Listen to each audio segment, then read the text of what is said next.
سبسكرايب يا غليم.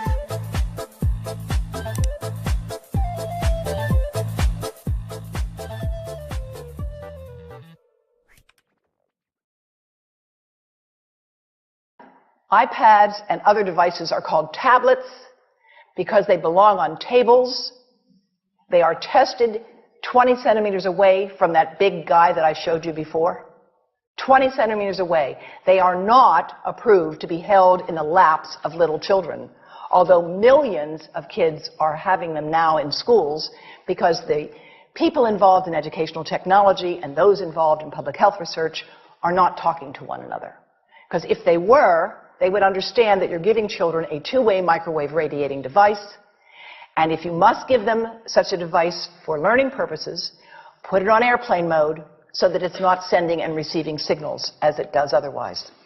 Now, this is some new modeling, again, that we've developed with colleagues in Brazil, and we can share with you how we've done it. We first start out with the MRI and create the model with 1 millimeter voxels, and this is quite a bit of work goes into creating this, and here is what it looks like after a period of 6 minutes. And that's really not as bad as it might look, because you see the red area only gets partway through the eye of the adult, right? The one that we're really concerned about is this one with the young child. And this is a 3-year-old brain that we modeled. And you see that by the end of that 6-minute call, the peak radiation, yellow and red, is getting all the way into almost both eyes. And again, this is one call, and it's not going to kill anybody. It may not cause any biological effect whatsoever for 1 call, or 2 calls, or 3 calls. But the question is, what's the cumulative impact of this kind of exposure? How do we evaluate it? And I want to show you an example of some of the work that we are doing now that I'm releasing here for the first time. And this is a modeled microwave radiation dose of a 6-year-old with greater levels to the frontal and temporal lobes, eyes and cheek. And watch this here. Now, yellow, white, and red are the hottest, all right? And if you look carefully, you will see it's going into the eye, the nose. Do it again, just so you'll get to see it. And partly into the brainstem. Now, that's just showing you that there's going to be some exposure into that area of a young head.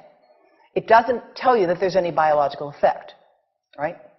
Now, the next slide is going to show you something that might be of interest to students and faculty here.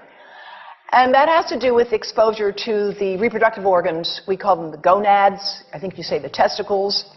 And bone marrow. And look here at the radiation as it gets into the groin area. And that's just from having a mobile phone modeled into the pocket. And this, again, is based on a normalized SAR with I think we had a dipole antenna. Now, the breast. The breast is mostly fat, contains a lot of fluid. Things that contain fat and fluid cook faster in the microwave oven. Now, a cell phone can't cook anything, all right? Mobile phones do not pop popcorn. That was a fraud. They don't make any heat that we know of, otherwise they wouldn't be permitted.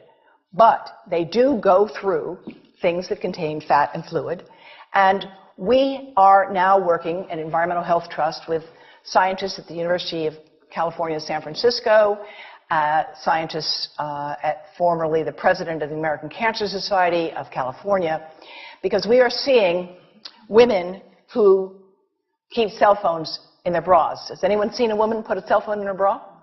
Hands up, please. Please tell them you've heard now why they shouldn't do that. And here I want to show you our first case report from 2009, and we now have many more. This was a Chinese-American woman who used her cell phone 4 hours a day in her bra for 10 years while she was driving. Now, and you drive with a phone on your body, The phone is smart. It's going to go from one tower to another, and it's going to say, here I am, where are you, here I am. And it's going to be going to max power each time it moves from one cell tower to another. And there it was right next to her chest.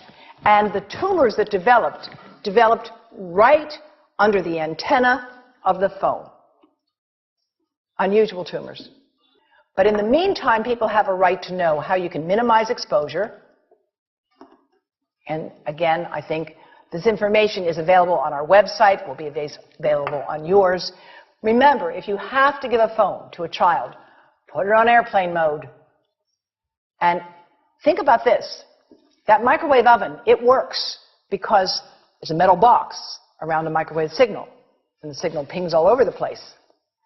Next time you get into an elevator or a train for any length of time, put your phone on airplane mode. Otherwise, that signal is going all over the place, magnifying and coming back. Keep the mobile phone away from you when it's on and you are asleep.